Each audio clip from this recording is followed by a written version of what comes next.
Hello, everybody, welcome back. I'm the Strategy Professor, and today we're going to be doing a Veigar support video. So, thank you very much to Rakuza and Mr. Magpie for funding this. So, first off, we're going to be talking about the pregame, what I recommend in terms of Veigar, and then we'll watch the game. I'll take plenty of notes and give probably the top 5 or 10 tips to help Rakuza play better.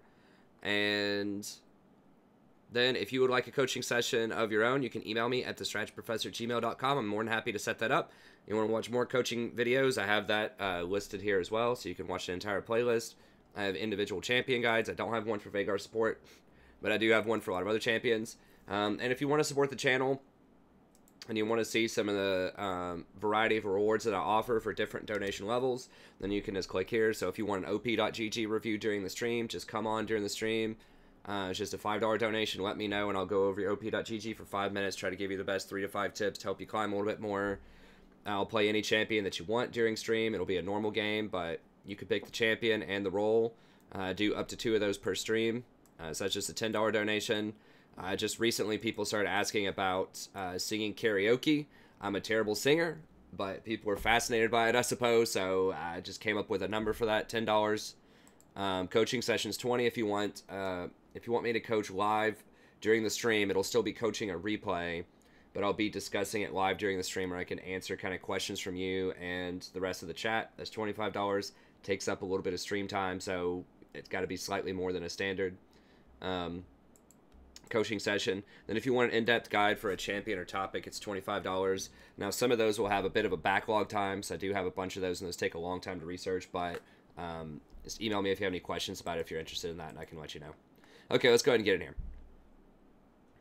All right, you should try to have 1 control ward per 5 minutes on average, and you should try to have 1 normal ward per minute on average, and twice that number if you're running zombie wards. I doubt you'll run zombie wards on Veigar because I don't think he's going to use a lot of actives. I mean, it's possible you could build him with Redemption and Locket if you want to. If you do that, then you would want to consider getting Ingenious Hunter.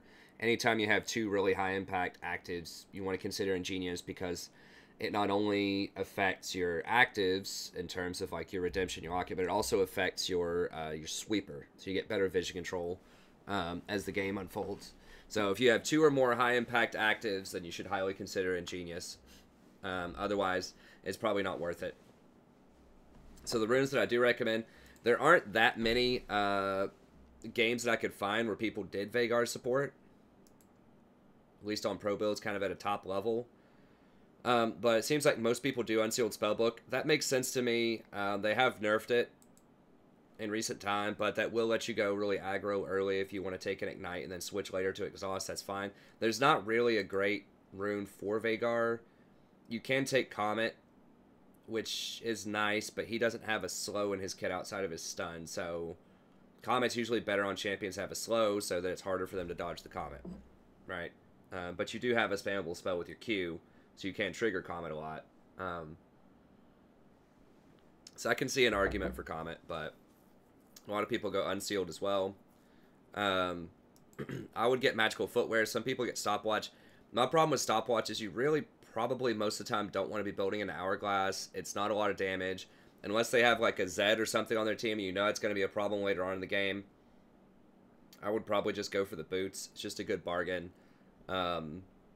And then Biscuit, just for better laning phase. Cosmic Insight, just a good all-around rune. And then secondary, I would probably go either Domination or Sorcery, just because you get the most flat AP if you do that. And flat AP is really what you want as Veigar, because he gets... he'll eventually probably get Death Cap at some point, and that'll give you an extra flat AP off of that. So Ultimate Hat, your ult is really important, very high impact. You really don't need the mana for Mana Flow Band, especially if you go Tear of the Goddess, which is something I'm going to recommend on him.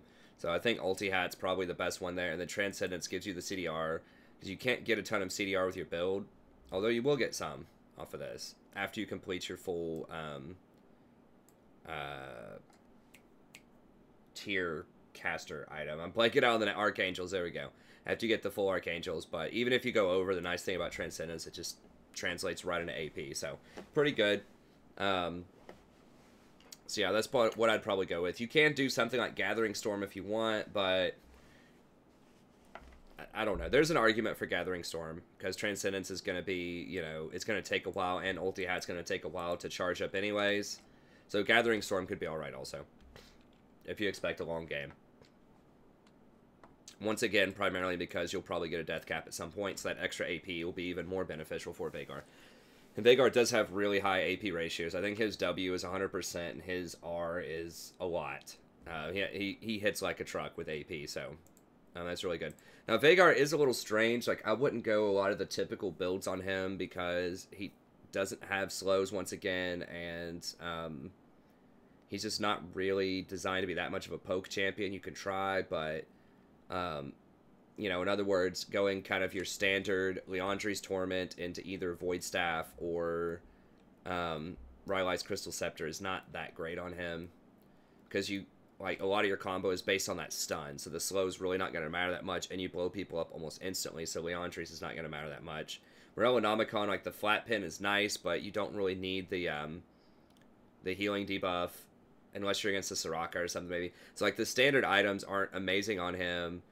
Void Staff is still good. You could get a Void Staff in here instead of a Death Cap or an Abyssal Mask if you want. I think Mask is pretty good. You get 10% extra damage. It does give you some survivability because you can't really escape from anything, hardly. So having that extra survivability is nice. It also does buff up your teammates a little bit.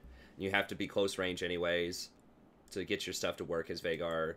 So Abyssal Mask is pretty solid, I think. But yeah, that's pretty much what I recommend in terms of items. I would max your E first, so I would max your stun first. I think that's your huge contribution to team fights, is getting that stun maxed out. Now, I would get, excuse me, probably 3 points of Q in lane so that you can harass a little bit better. But I wouldn't max it outside of lane. I just think it's too low impact in fights. I think you need to just really burst people out. And the thing about his E is you get the cooldown lowers and the amount of stun goes up astronomically. With him. I think it's like either 0.25 or 0.5 per point.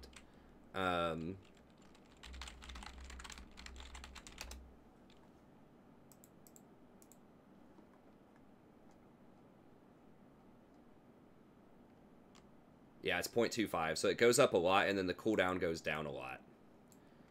So that's really powerful. I mean, a 2.5 second stun on people is just, it feels like light years. It's really, really strong.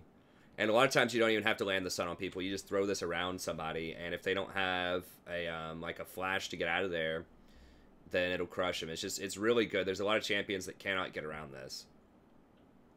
So that's really strong. And, you know, yeah, you do get a lower cooldown on your Q as you level it up. It's only like half a second or so lower. It's good, but it's okay. And then, you know, you go up 40 damage per. So it's good. It's good. But I would still probably go for maxing Event Horizon. And then Dark Matter. Dark Matter goes up 50 damage per instead of 40. And it has a much higher ratio. It has a 100% ratio. Now, you can't spam this as much. But once again, I don't envision Veigar as being someone who's going to sit there and spam the Q most of the time in fights. I envision him. He's going to stun somebody and try to kill him with one rotation. And so I just think that Dark Matter is going to be better. And this actually goes, the more stacks that you have, the lower this number goes, too. So the cooldown, you know, when you get to even 100 stacks of Phenomenal Evil is 6.5 seconds. So the cooldown doesn't go down per level, but it is something that's comparable to this. Not exactly as low as this, but it's in the ballpark. So it is something that you can spam about as much as you can spam Baleful Strike. Not quite as much, but it's much higher impact, I think. It's a lot easier to hit multiple targets with this. And it does a ton of damage. Like, a lot of damage. So, that's just kind of my reasoning behind these recommendations. But once again, I'm not a Veigar support specialist. I've played it like 3 times. or something. But that's just my sense on what should be going on there. Okay, let's go ahead and get into the game here. We're looking on time. Good? Good. I muted the League background. Okay.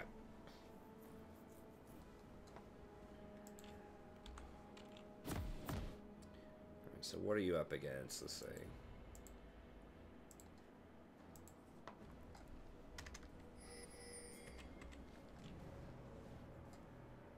I wish I could arrange that. That's going to be confusing. Okay, so you're probably up against Lucian.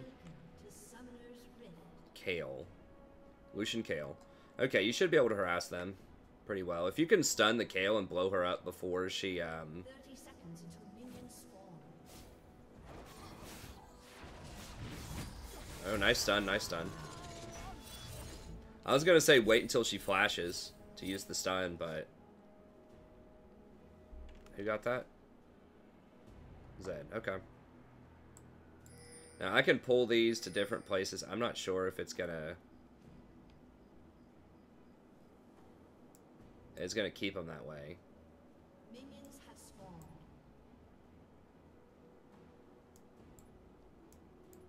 It's like everybody's switching roles. So in this lane, yeah, you should be able to be aggressive. I don't think they're gonna harass you that much, probably. And Draven is a really strong AD carry, so you should have some lane dominance here.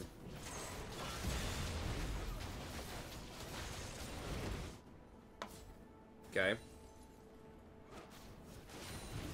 Nice, good stun.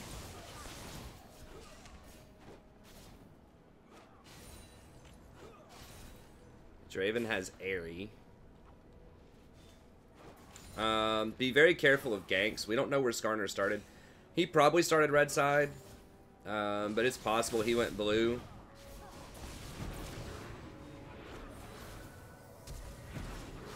Okay, good. I like the Exhaustic Knight. You did get into blow both of his summoners. You do have the summoner cooldown.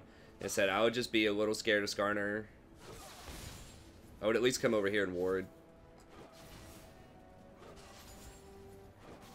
Although, I mean, Lucian probably back, so I don't even know if Skarner could beat you guys right now. That's definitely a thing.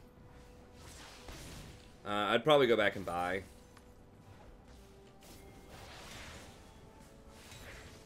I don't know, maybe one more wave.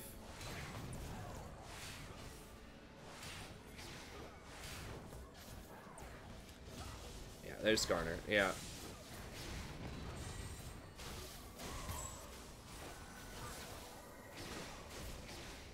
Okay. Now y'all definitely need to go back and buy. Get out, get out. Oh god, it's gonna be multiple kills. Maybe not. Okay, that's scary. That's triple kill for Lucian. Okay, he got out. Yeah, that's one. Okay, so there are a couple reasons I was telling you to back there. Number one, it's pushed in a tower, so you're not going to accomplish that much at that point. Even if you're not getting anything that big, you know, like Draven could just get a longsword. You can, you know, get some boots, something. You know, just gets a free back. Like, you get to automatically go back and just get something. Because they're pushing a tower, so you're not losing anything. Also, it was really dangerous because you don't have flash, and Skarner could have done exactly that, like I was kind of warning about. So, it looks like he probably did start blue and then go down to red. Or he went red, 3-camped up to blue. So, like, red, wolves, blue, and then backed, and then came straight at you. I think, given his timing, like 3:30 or so, though, I think he started at blue. He probably did, like, blue, wolves, red, and then came over there, though. Which is weird, but it's possible. So, you know, so I think he definitely should have backed there, just because it was a risk, and there was only upside from backing.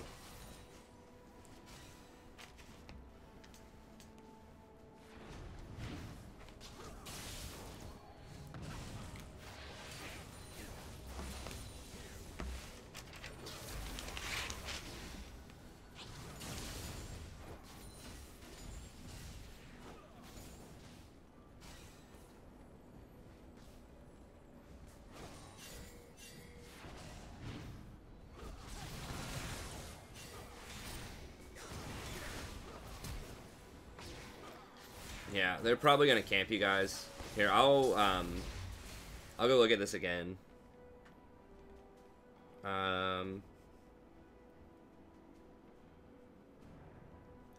I'm just saying back if the enemy backs, and then be more careful if you don't have flash. Because a lot of people, even I'm not sure which elo this is played at, but even at, I would say even starting around silver, maybe even in bronze, especially people that watch channels like mine, who are trying to educate themselves and move up in ranks, they're gonna communicate if flash is down at least. They won't ping a lot of stuff, but most people will ping flash, or they'll say like flash is down. And Skarner saw you all flash because he was right there, so he knows the flash is down. And if your flash is down, you guys have no escapes, and you're pushing up. I mean, it doesn't take a lot of league ingenuity to figure out that you guys are very easy targets for ganks, right? You're both squishy, you have no escapes. You also, in theory, see Skarner up here fighting Echo. So you know Skarner's on the bottom side of the map. Echo's pinging it.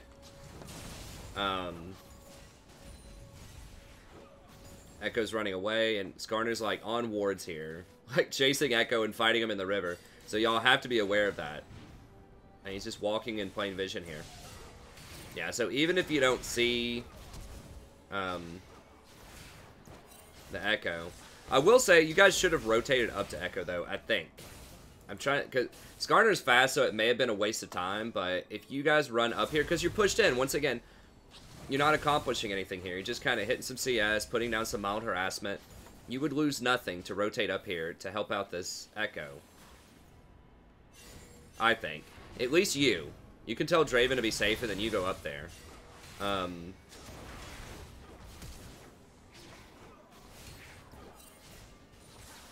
And they can't follow you because they're pinned into the tower, so I think that was definitely a missed opportunity. That's one of the nice things about pushing in like that, is that you can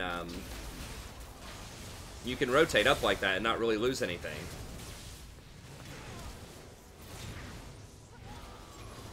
Alright, this Lucian is like massive right now.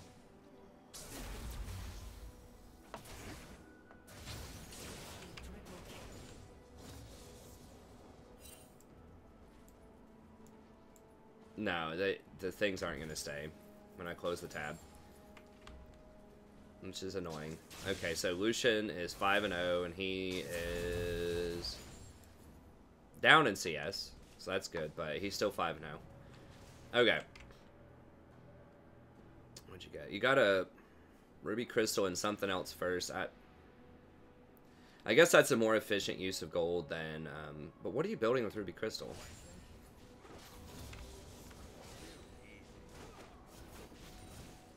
Are you working towards Catalyst? Is that what it is? I probably would have just gone for tier stuff, honestly. So on your first back, I maybe would have just gotten double Fairy Charm or something. And then you can just spam your spells on them for a little bit. Yeah, but this is twice where you guys, you need wards. If you're going to push up and be in their face like that, you need wards. Like, pushing up is fine, but once you push up, that's a chance for you to go... ward, to rotate up and help the Echo, maybe even to try to make a play middle. Although I think that dealing with trying to gank Corki is probably a bad plan. Okay, Skarner's top side, so y'all are safe for a little bit. Keep in mind, this Lucian, though, is like... I mean, you guys are still bullying up on him, but you gotta respect, if this guy gets a hold of you, he's almost gonna one-shot you right now.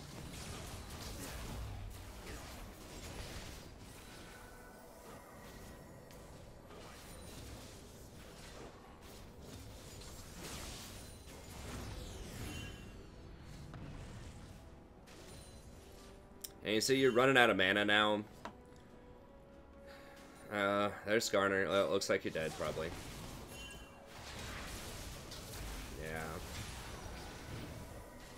Oh, maybe not. Okay, you got out. Man, he's really fast. He was just on the top side of the map.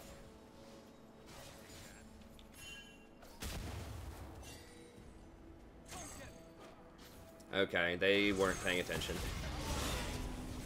Okay, get Kale. Okay, you backed. That's fine.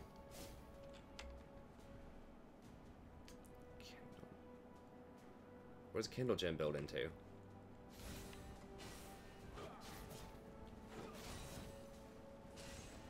Is that part of Abyssal Mask?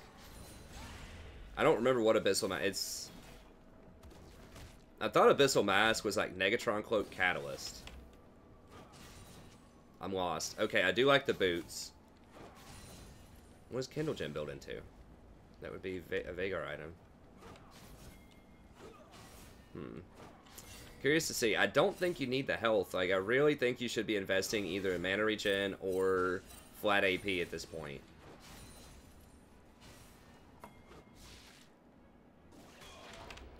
Because Veigar doesn't have health scaling and, like, in other words, none of his abilities get any kind of bonuses. Okay, y'all, that's really random. No, yeah, y'all need to get out of there. Everybody's missing. This is gonna be like a triple. Yeah.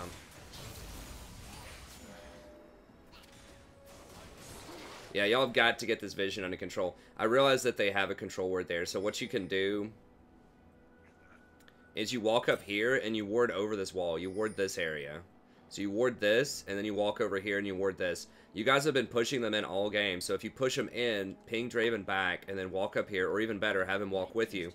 Walk up here, ward this, ward this. Because, yeah, this is like the third or the fourth time that they've come down here and just crushed you guys.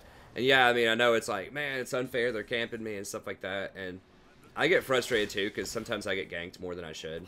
But in reality, you know, we know this. Like, we know that that's what's going to happen, right? Because, number one, it keeps working. Like, if something keeps working, people are going to keep doing it most of the time. They're like, oh, wow, we just got flashes or we got kills bottom. All right, let's go back down there again. Number two, their strongest person is bottom now. So Lucian is their strongest person. So if the jungler is smart, they're going to play around their strength. So it's likely they're going to keep coming bottom. Then number three, there just aren't other good gank places. Like, ganking Zed, Corki doesn't have any CC. So it's going to be very difficult to gank Zed. And then top lane, it's kind of tough to gank a Gnar too, because he has escapes. You guys have nothing. So there's, you know, just a ton of reasons why they're going to continue to camp you. And the Skarner's up there right now. We don't know where Tom Kench is. He could bubble up behind you any moment. Okay, he's top.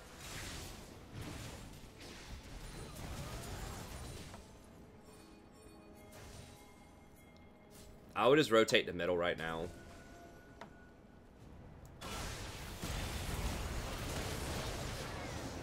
I really don't like playing this far forward on a champion that doesn't have escapes with no tower.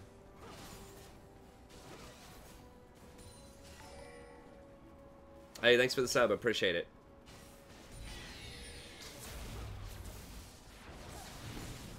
Okay, so you know they're all up there, but they're going to come for you. I guarantee you, probably in like 30 seconds. Mark it down. Somebody's going to be here. Oh, it was close.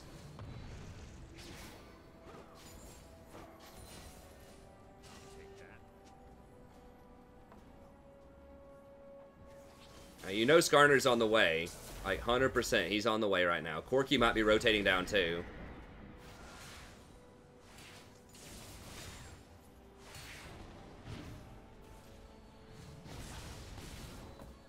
Alright, they should almost be here. They want that dragon, too. That's another reason they should be camping bottom.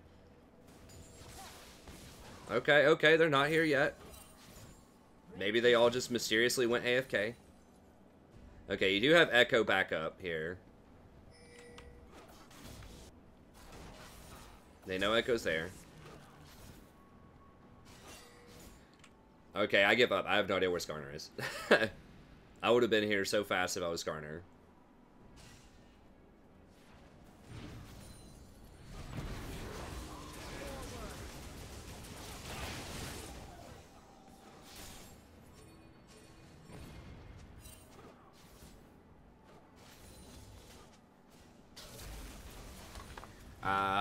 Diving is super risky.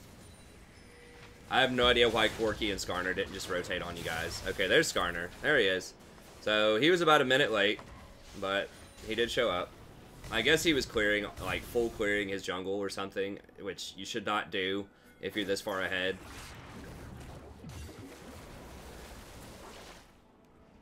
Yeah, so it's the same story, you know. They just come and camp you, and then they're gonna get dragon here.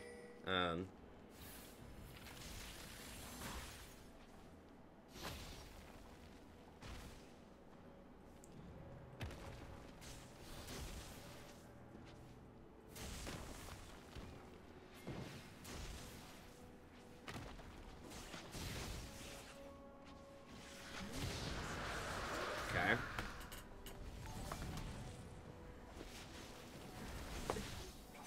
Hey, thanks for the sub. I appreciate it.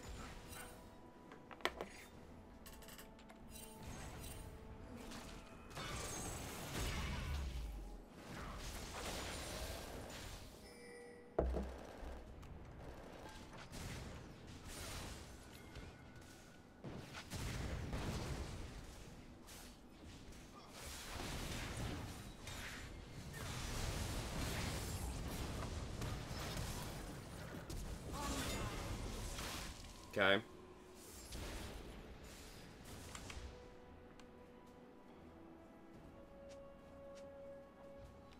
I really wouldn't go Watchers here.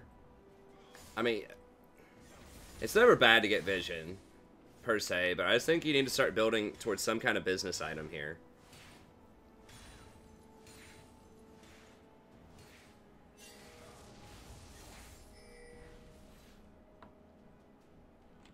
I would get some Sork boots, like, ASAP.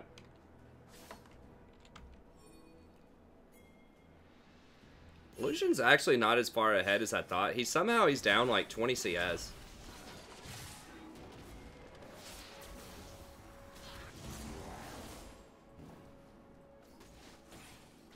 Okay, Kale's there. Lucian's top, so I guess they're just giving you guys a free tower. Hey, thanks for the sub. I appreciate it. Okay, Tom's bottom.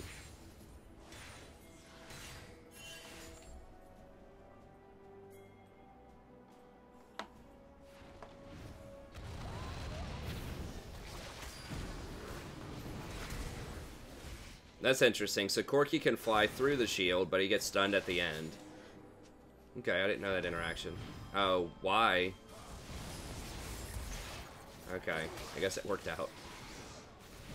I thought he could have just walked away from him.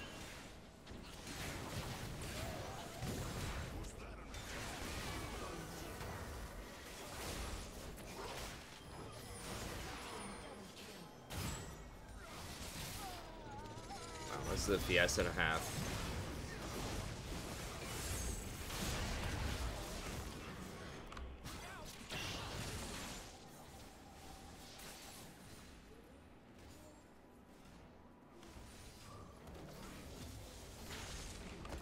Twin Shadows? Is that... No, Twin Shadows doesn't have plus healing and shielding.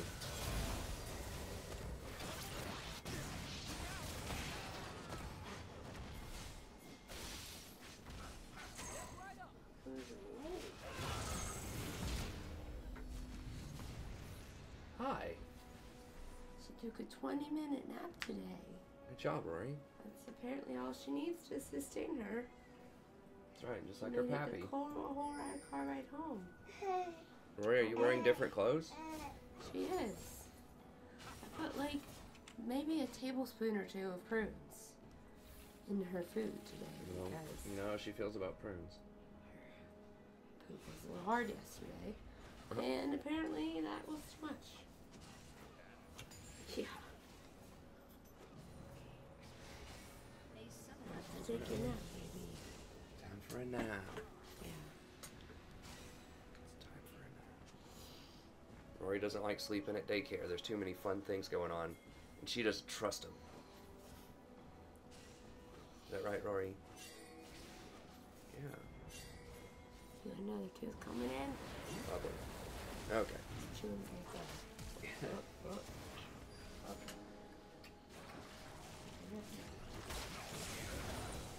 Alright, let me rerun that for a second. Sorry, my wife and daughter just came in from work and daycare. Yeah, once again, I don't like being this far forward with no tower.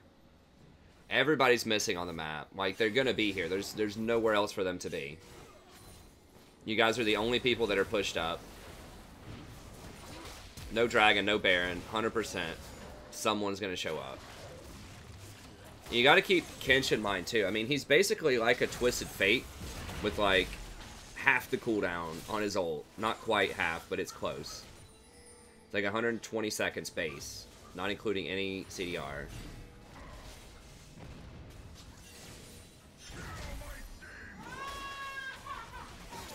Assuming she doesn't want to take that nap in the other room. I'm wearing headphones and that sounds pretty loud. Yeah, I'll close the door here in a second. Let's watch this.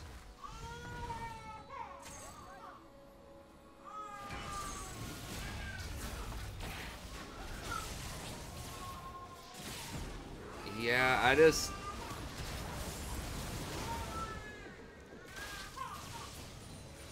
You did get a good kill there. Alright, I'm gonna shut the door. Hey, can you shut the nursery door, please? And I'll shut my door. So, she's not in there alone. My wife's in there, you know, trying to soothe her. People always ask, not always, but they're, you know, every month or so, somebody will say something along the lines of, dude, you've got a baby crying in the other room. Why don't you do something about it? It's like, dude, I'm not single. Like, I'm married, and usually, in fact, every time, if you hear the baby crying and I'm not reacting to it, it's because my wife's in the other room doing something with the baby. Either changing her, trying to put her to sleep, or trying to give her a bath, or, you know, something.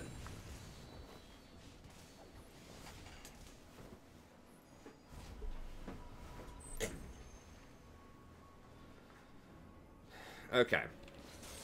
Anyways. Yeah, so I guess it ended up okay down there, but still, like, you guys are going way too far up. You can't be that far up if there's no pressure anywhere else on the map. You guys are still kind of playing this laning phase like it's like this tower's not down, and it is. Like, you need to switch it up. I think you should really be grouping up middle. Like, Veigar is very strong in group fights because of that stun.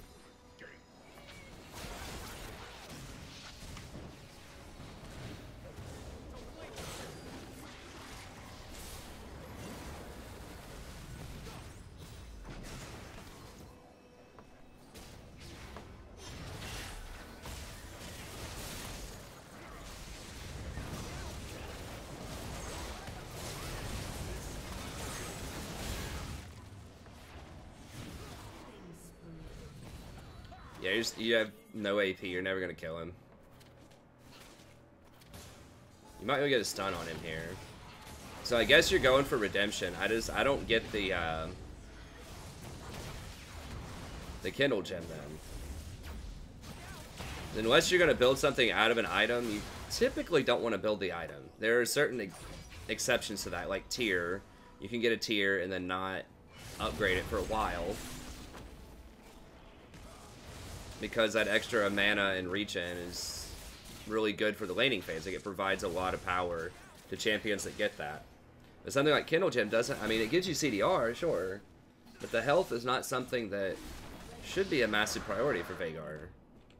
If you're positioning, you know, correctly. If you're not pushed up and constantly getting ganked, then, you know, you shouldn't need the health as much. It's nice. Once again, I think you'd be better off going for something else. Either mana or AP or penetration or, you know, something. Abyssal Mask. I mean, I think if you want to go something that's kind of defensive, I think Abyssal Mask is a good choice. Because at least you get the extra 10% damage on it. Now, they don't really have any AP on their team, though, so I probably wouldn't go Abyssal Mask in this game. But if they have, like, double or triple AP, you know, you could consider going Abyssal Mask. Potentially, although it's still pretty expensive. Redemption is, like, okay on Veigar, but the problem is you have no plus healing and shielding, so that stat is pretty worthless, and Redemption itself scales best off of other plus healing and shielding stats. So the health that you're going to give somebody off of Redemption is going to be relatively low. And it's not going to, that SAD is not going to contribute to your kit very well. So Redemption can be okay, but I mean, that was a good catch. Redemption can be okay, but it just doesn't make a ton of sense with Veigar's kit.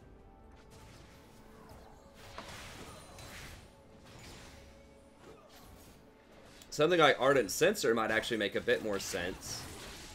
Because then your stun will at least trigger like that buff for everyone on your team, and it has AP on it.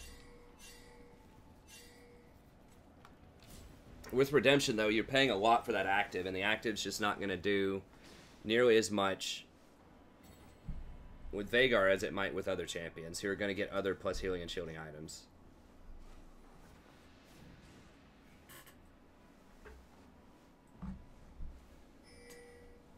But, I mean, like, you could run Font of Life and then stun somebody, and then it would trigger the Ardent Sensor. I don't think that's a great build on Veigar anymore. It's okay.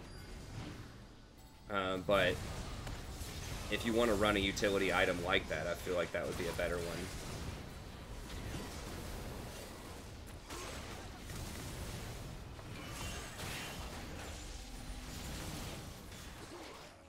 What are you maxing?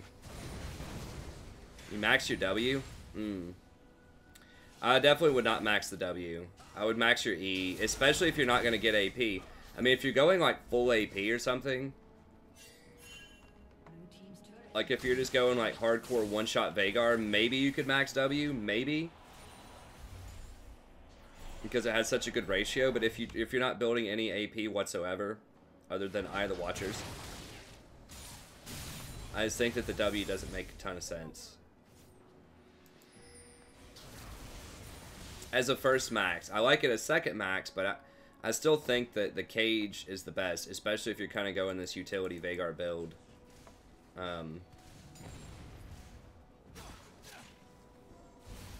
It does help you with wave clear, so that's definitely a thing if you want to try to go in side lanes and things, but I think it's really hard to side lane against this team as something like Veigar because they have 2 teleports, a Tahm Kench ult, and just a really fast Skarner, and Kale's really fast too. So I think they'll just run you down and kill you if you try to farm a side lane.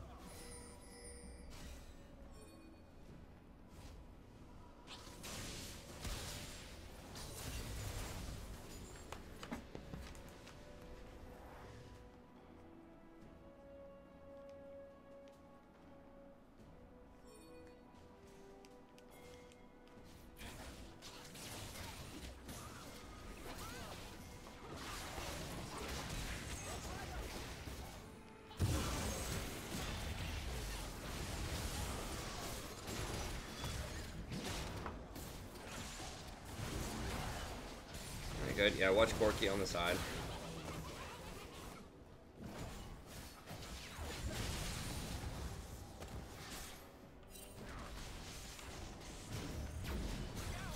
You doing Warmog second?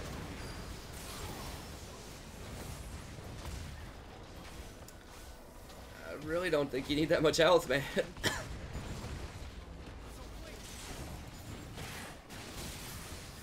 You do have enough health to activate it, but I mean, they don't have that much poke. Like, maybe if they had Xerath and you really needed that regen. I mean, it's nice. Absolutely, it's nice. Like, it's going to be difficult to die, but like, this kind of build on Soraka is okay, and the reason for that is Soraka uses a lot of her health. You know, that's a resource to her. It's really important that she has nice health regen so that she can keep healing people. So that's why on someone like Soraka, this is good. Also, Soraka benefits very heavily from Redemption because she has really strong heals. So this is like a build that I would build on Soraka. So Soraka is very good with with Redemption anyways, and the fact that she uses health as a very important resource in her kit means that the health regen is particularly strong on her. So that's why I do it on... That's why I would get this type of thing on Soraka sometimes. Now, this is pre-patch 8.5 where they nerf Warmog. So it's only 2750 activation.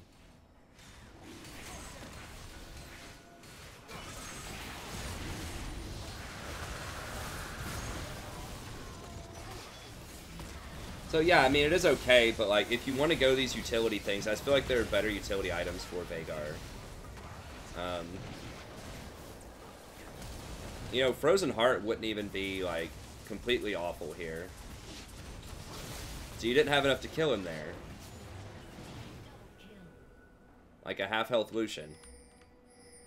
Because you don't have any AP hardly. And as you saw, like, there, the health really doesn't save you that much. Like, if the situation starts going south, you're gonna die. Anyways, they're just gonna kill you. Like, Veigar really is, because you don't have mobility, you know? Like, you're not going to be able to magically get away because you have 800 more health if the fight starts going south. You're just going to die. Like, the only way you don't die is you kill them. You know, you have to kill them before they kill you. That's kind of how Veigar works. Oh, nice. That was pretty good. So, yeah. For me, it just doesn't make a lot of sense to go for that. You know, if you want to go the utility, like, tanky type of stuff, I think Frozen Heart would be better. Because at least that's contributing something to your team, right? It's slowing down.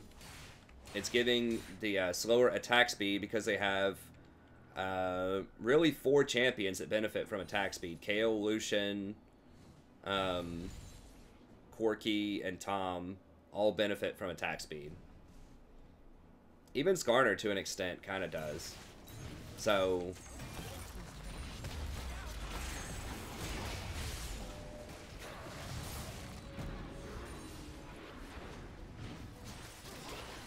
that's what I think. You know, I always think as a support, you want to be getting things that help your team, right? So you want to be getting the aura items. You want to be getting stuff that's just not enough damage. Like, you're just tickling that Tahm Kench.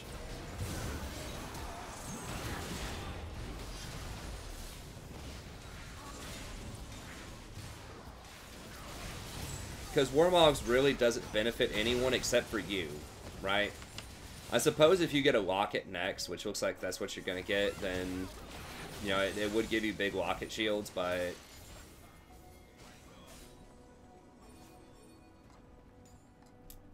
I don't know. I know you're a huge fan of this and other people are a big fan of it. I just think that if you're going to do something like this...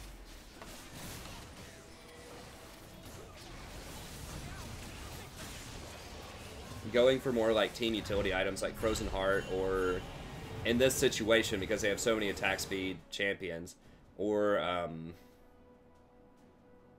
Abyssal Mask doesn't make sense here, but in like other comps where, you know, they're gonna have 2 or 3 AP champions, then yeah, Abyssal Mask maybe. Even something like Twin Shadows, you know, if you want to get utility but and have a little bit more punching power. Like, even something like Twin Shadows might be okay. I mean, it does slow them down from a distance so that you can catch up and cage them. It does provide some moderate additional peel to your team.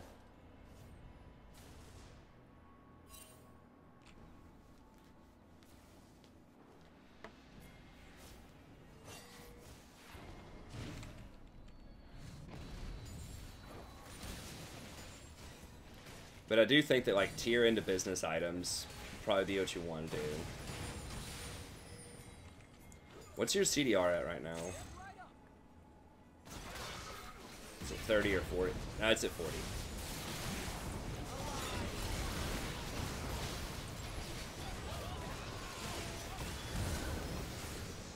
I mean, even a Zeke's, maybe, as a tank item, if you like that, because it does give you the tanky stats. But it would also give Draven a lot more damage whenever you ult. I think there have been too many times this game where I've seen that you didn't have enough damage to kill somebody.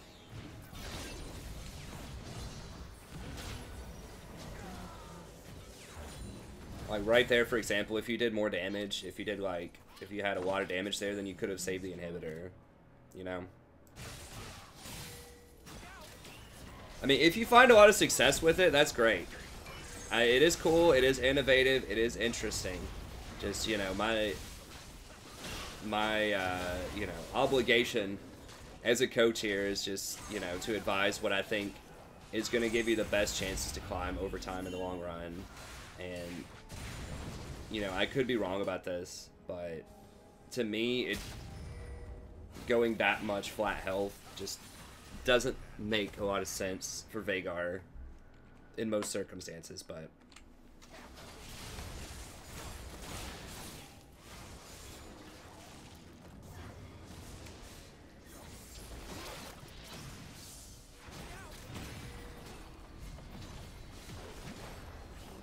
like I was saying, especially war mods. Redemption does, you know, even though it's not going to be a lot, it does heal people. It does have the reach, right? You can use it from halfway across the map. You know, it's hard to argue that Redemption's not going to be useful on almost anybody. It's just going to be a lot less useful on someone like Veigar than other people because he doesn't benefit from one of the core stats. And he's not going to get any of the stat that it scales with, right? He's not getting any extra plus healing and shielding.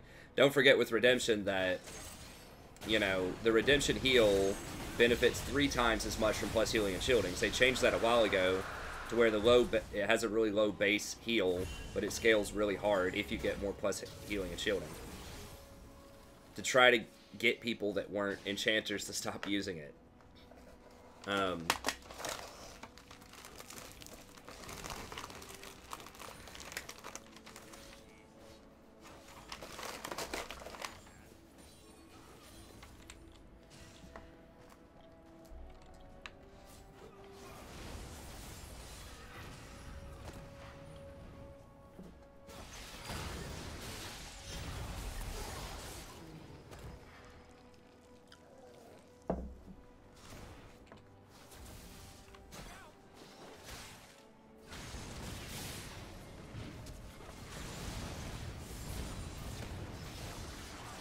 And Veigar just scales so well off of AP. That's the thing, too, is like...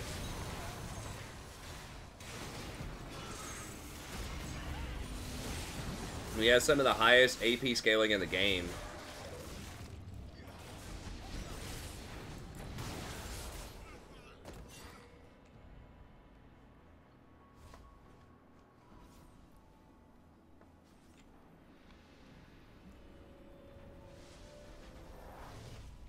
And another reason that you don't see a lot of people, you might think, well, why don't more people build, you know, tanky on champions that we don't see people build tanky on? So why not build tank on everybody? The reason is in base stats. So each champion has a certain amount of armor, magic resist, health, you know, health regen, all of this stuff per level. Right? And it's significant. So if you look at squishy champions, I don't know what the lowest is, but like the lowest level 18 health is probably something like maybe 1600. And the top is probably somewhere close to 2300. So these base stats are very, very significant. I mean, some champions completely disappear from viability just from a loss of some base stats. It's a really big deal. See, you can't kill him once again.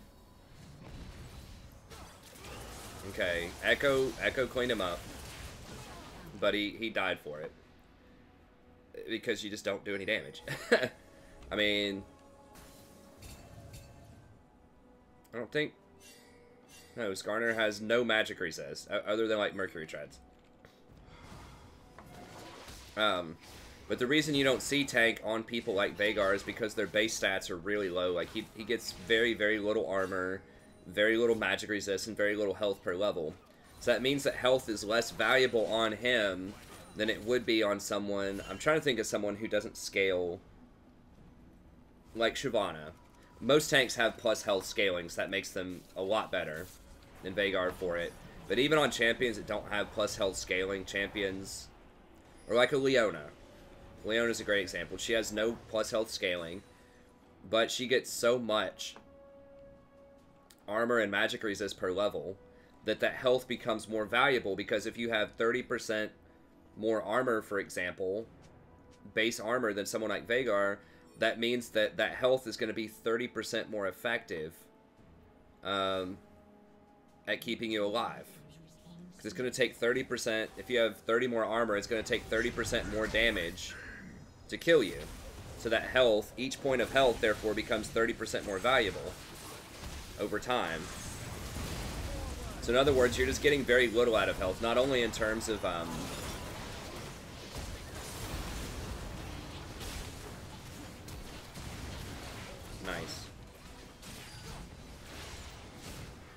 Okay. Not only in terms of you have no abilities that scale with it, but also just in terms of how raw base stats interact with resistances. And Riot designs that on purpose to try to dissuade people from, you know, building tank on aggressive champions, and sometimes from building damage on tank champions. You know, you're not going to see an Infinity Edge on Mundo or something a lot of the time. Yeah, he's going to get away.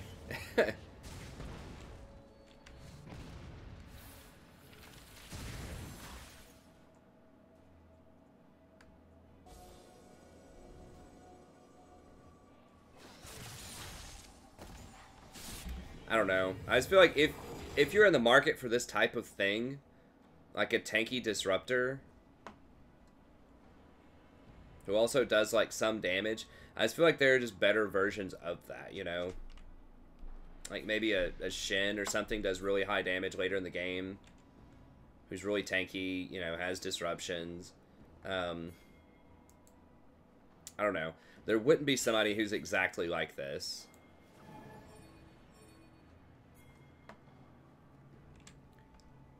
I mean, I know the temptation here is probably to say, okay, well, Veigar gets a lot of extra AP off of his Phenomenal Evil, and so you can deal good damage even if you build tank.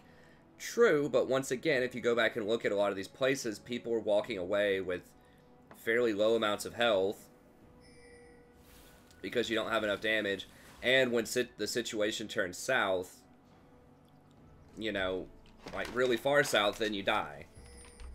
A lot of times. Although, to be fair, you have not died very much, and that's very good in a game that's chaotic, so.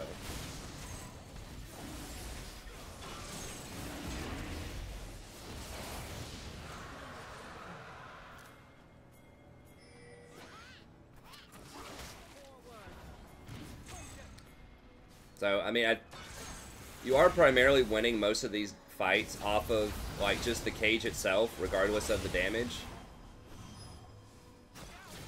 So, I mean, I guess there's an argument for that, and that it doesn't really matter what you build because the cage itself is just so good. Which, that, you know, it's hard to argue against that. I just think, look, the main thing is I would just consider carefully team utility. So if you're going to go tank, like I said before, I would at least go something that's going to give your team more utility. Either something like Frozen Heart, Zeke's, just something. I mean, Redemption Locket does do something. It's really the Wormhogs that I'm kind of skeptical of.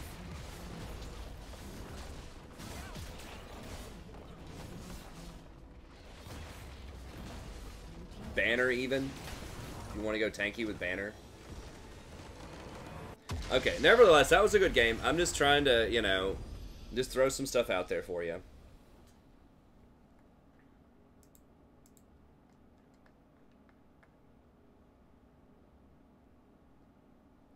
Okay, so, overall, let's see.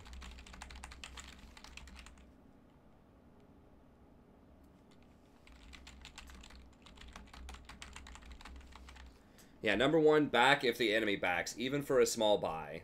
You know, it's really important because they're going to come back, even if they come back with a couple of extra potions or something like that, you're just not accomplishing that much by continuing to push them into the tower. Because they're going to have full health, full mana, potions, maybe another Doran's Blade, maybe a longsword. And the thing is, then they're going to be dominant in the lane, probably. You're going to be up experience, so that's going to help. But those items are going to allow them to, you know, potentially bully you out a little bit when they come back. And you might think, well, I'm getting a couple of extra minion kills, though, so that's good. Then I can get a better back eventually. Not really, because what will happen is they're going to be in the lane, and if they don't ever give you another back, if they come back with like a longsword and a couple of potions, even though you just forced them out of lane, they're going to be stronger.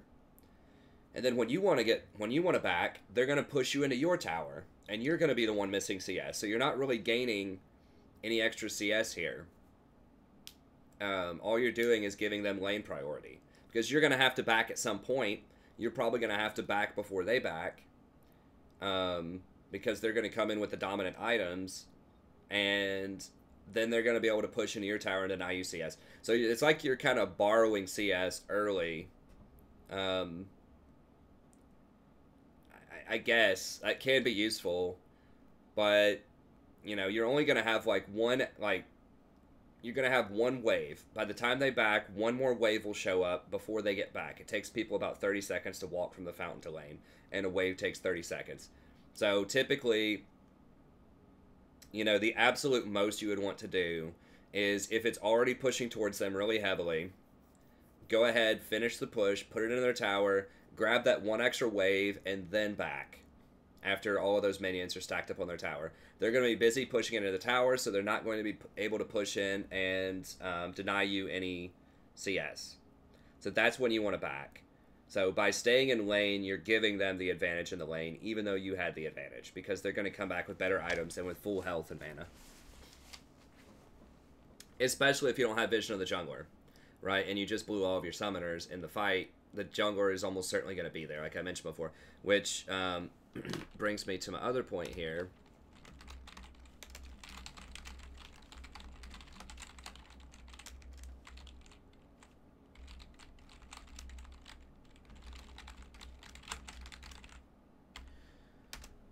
So there's a very high probability that Skarner was going to come down there, because he's going to know that you don't have flash, and Draven and you have no escapes, right? You have no dashes, you have no flashes, you're not Ezreal, you're not Tristana, you know, you're not Rakan.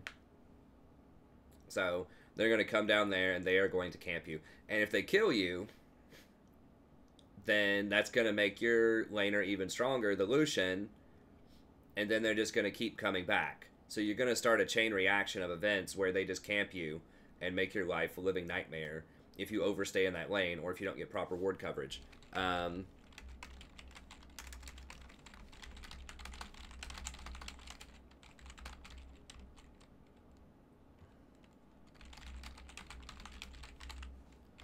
Okay, so you need to try to ward around the control ward. I used this in a guide the other day.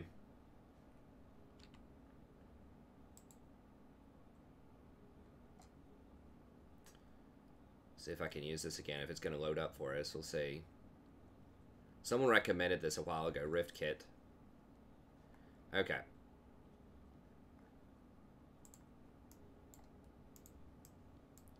Alright, so here's kind of how it went down.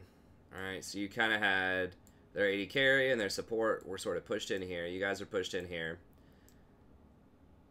But you just kept harassing them under tower. Now, in some circumstances, that's okay. It depends on your champion. But for two squishies that don't have summoners, you don't want to do that. So what you want to do is walk over here, try to ward the tri-bush. Once they get a pink ward there, you walk over here, ward right here, somewhere in here. And then ideally,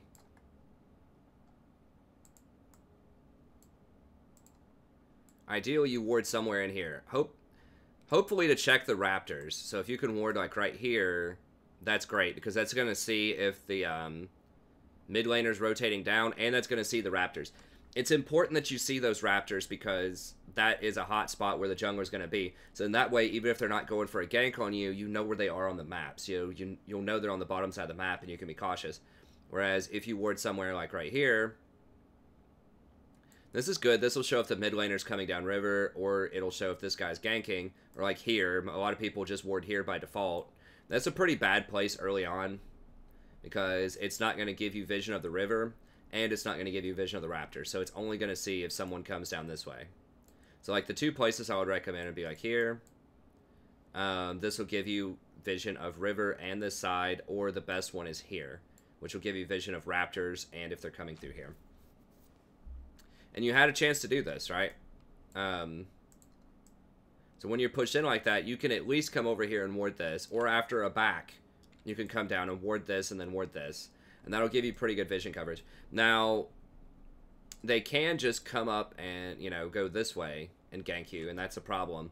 The only way you can really get around that is to knock out this control ward temporarily. So, you know, tell Draven, after you push him in right here, say, hey, come help me clear this tri-bush. then you both come over here, clear the tri-bush, and then you drop a ward here. Okay? If you can clear the tri-bush and get into this position, you can drop a ward here and, like, a ward here. And then that will see, unless he runs straight up the lane, which a lot of junglers won't do, no one's going to expect the ward to be right here. Okay? Then that way, if they pink this again, then you'll still have vision of this for a little while. So that's sort of the, how you want to try to ward around if you don't feel safe clearing the pink bush here. So the best opportunity is to have Draven help you clear this, but if you can't get it, then ward over here and ward over here. Okay, but either way, you need to have more vision down there for sure. They had way too many successful ganks down there. Similar to that.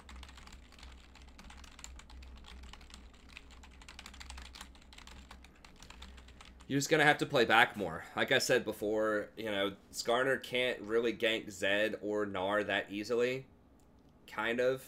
But it's not great because Tom Kinch and Corki don't have amazing crowd control for ganks. It's okay, but it's not, like, insane. So, by far the easiest kill is to come down and kill both of you because neither one of you has escapes. You're both squishy. And that Lucian was really far ahead, so he could blow you up. So you just have to know their game plan is that they're going to camp you and try to win that way.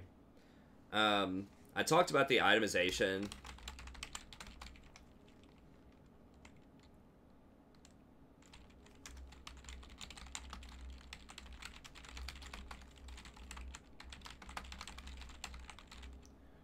So, like I said, the items... It's a cool idea. I just don't think that it just synergizes very well with Veigar's kit. If you want to go with the tank-ish Veigar build, like the issue is he has such good AP ratios. You know, he's got 100% on his Dark Matter. He has 75% on his Q. And something like a Death Cap is extremely appealing because he's going to get an extra ability power for each stack of Phenomenal Evil. Right, and he has pretty high base damages too, so you want to be able to kill people. There were so many times... Now, yes, your teammates did come in and clean them up sometimes, but there were so many times where if you had those extra kills, it would have been really helpful. So, yeah, I mean, if you want the defensive item, I think that against AP, Abyssal Mask is going to be your best bet because at least it gives some damage early on, and it has sort of a nice build with Catalyst, which will help you out in your laning phase some. I think Tear of the Goddess is great. You get a massive shield after you complete the Archangel Staff. Does a ton of damage, gives you 20% CDR. It's pretty overpowered right now, honestly, the Tear build. So I think that's extremely good, and that will just let you spam all of your spells in lane. It's great. I tried it out on Brand last night for Viewers Night. It was awesome. I think it'd work great for Veigar too, because as you saw, you were kind of running out of mana pretty early. I mean, his spells cost, this W cost quite a bit. But with Tyr, you could definitely spam this stuff a lot more. So I think Tyr is a major consideration. And then aside from that, I mean, I think Death Cap is just so good because of all the extra AP that you get. Void Staff is also really good because you have really high base damages on stuff, like 230 here base, 300 base. This is missing health, which is a huge base stat. So Void Staff is massively powerful. Even if they don't have a ton of magic resist, Void Staff is still amazing. Against like a 50 magic resist target, it's going to do, I think, like an extra 12 or 13% damage on top of the extra AP that you're getting on it, which scales really well. So I talk about all of this in my AP itemization video for 8.4 on the channel. If you haven't watched it, check it out. I assume you probably have, but if you haven't, check it out. So I would definitely try to fit a Death Cap and a Void Staff in there, and then if you want defensive items in addition to that, I think Abyssal Mask in general is probably one of your better choices. Against that comp, probably not.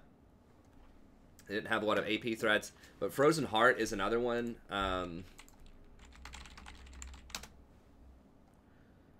That, once again, is not something that I would super recommend on a lot of Veigars, but if you enjoy the concept or the idea of being tank Veigar, this is one of your better bets. It's pretty cost efficient. It's 115% efficient without the passive. and that's going to give you 15% reduced attack speed, which is great when they have everyone on their team that benefits from attack speed, right? So, you know, I think this is something else that's useful. It also has flat mana on it, which is going to convert if you go the tier build and you get Archangel Staff, that flat mana will actually convert over to AP. I forgot what the conversion rate is. I think is it 3%?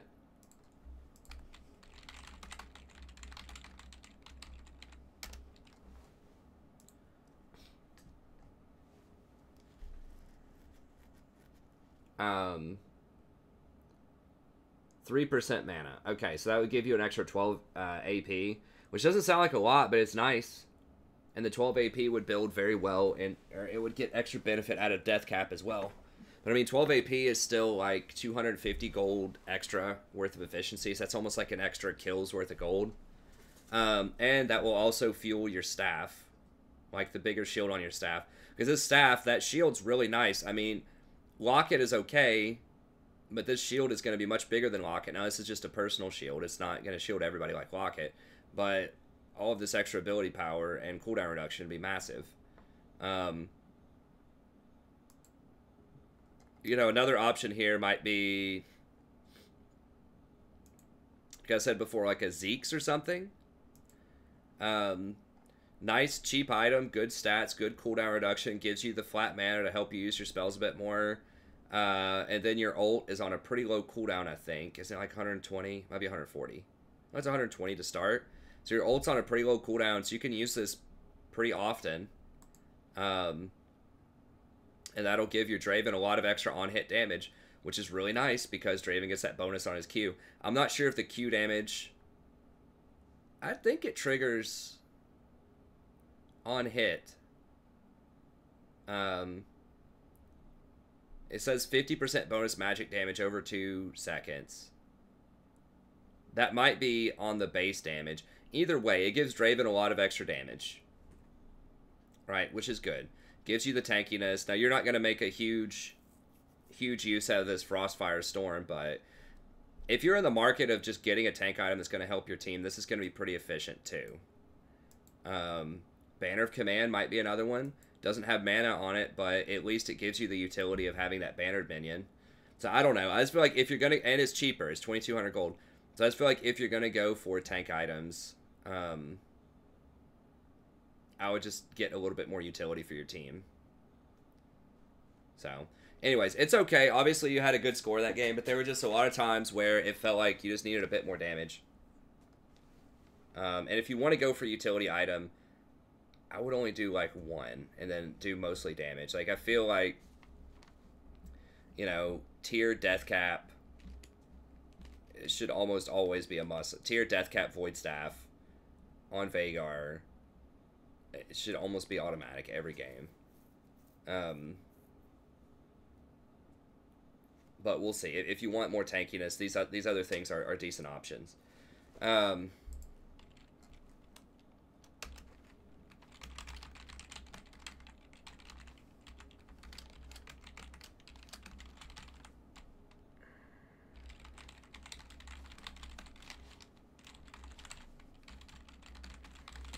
Consider maxing your E first. I mean, that's the major reason that you won a lot of these fights was the cage. Just the stun on that cage is so powerful that the rest of your team was able to kill people. Like, that's the big deal. Maxing W, I like getting it second, but I don't like it first. Especially if you're not going really hard AP. If you're going, like, super hard AP, maybe there's a... You know, because it has such insane scaling, maybe there's a way you can do that. Especially with tier, because you can spam it during a siege, and people will just randomly get hit by it. So I could see the appeal... if you're, like, going a tier Death Cap build. But especially with this kind of build, it's really that stun that's going to make a huge difference. Spamming more W's is nice, but it's just going to tickle people a lot of times because you're not going to have any AP to, you know, have a lot of power behind it. So, it's okay. I would get it second, but I would still max your cage first because that's your main contribution to team fights. So, it's not only going to be up more often, but it's going to stun people for a lot longer, which is a really big deal. And then the last thing that I wrote down is, in general, just try to build more damage. But I've talked about the items a lot at this point. So, overall, I think it's interesting. I think it's a cool build. Those items do have synergy with each other. You know, Redemption, Locket, Warmogs. I just don't think that's who Veigar is. I don't think it's his identity. He doesn't have scaling with any of those items built into his kit, and his base stats are really low. So, like, I like that build on Soraka, primarily. I like some versions of that build, maybe on someone like, I don't know, Rakan. I'm really not a huge fan of Warmogs on most supports. It's just too expensive, and it's really hard to meet that HP threshold unless it's really late in the game. I think you're just giving up too much power on pretty much everybody but Soraka as support to get Warmogs. They are nerfing Warmogs to make it 3,000 HP on 8.5. But overall, you know, I thought that outside of, you know, the waiting phase and getting ganked a lot, I think in team fights your positioning is pretty solid. You're hitting a lot of the cages and fights. So overall, good job. I think it's wonderful. I like the innovation. I think it is a lot of fun. But like I said, my job as a coach is to try to, you know, add my thoughts and tell you what I think would be most beneficial. And I think that having some changes to the build, I know you're probably in love with this build. It looks like a work of love, a work of passion to get this build, but you know, that's just my recommendation for climbing. If you just want to do the build and it's just a lot of fun and that's how you like to play it, that's perfectly fine. You know, obviously you do you. If it's a lot of fun, just do it. But in terms of just like helping you climb, helping you be more efficient with the Veigar support, I've just got to do what I think is the best. So that's all. That's all I'm saying. Is that's what I would recommend. So, I mean, you know, maybe you know a lot of stuff I don't know about this. Entirely possible. You know, I'm sure you've played way more Veigar support than I have. But just, you know, according to sort of my own understanding of the champion and the scaling and the items, sort of the meta game and the game states that are common, things like that, that's what I would recommend. So, anyways, that's going to be it. Thank you very much for the generous donation. I really appreciate it. I'm sure a lot of people enjoy watching this. That is a pretty spicy game, pretty spicy build, so I like that. It's a lot of fun. And yeah, I'll see you next time. Have a good day.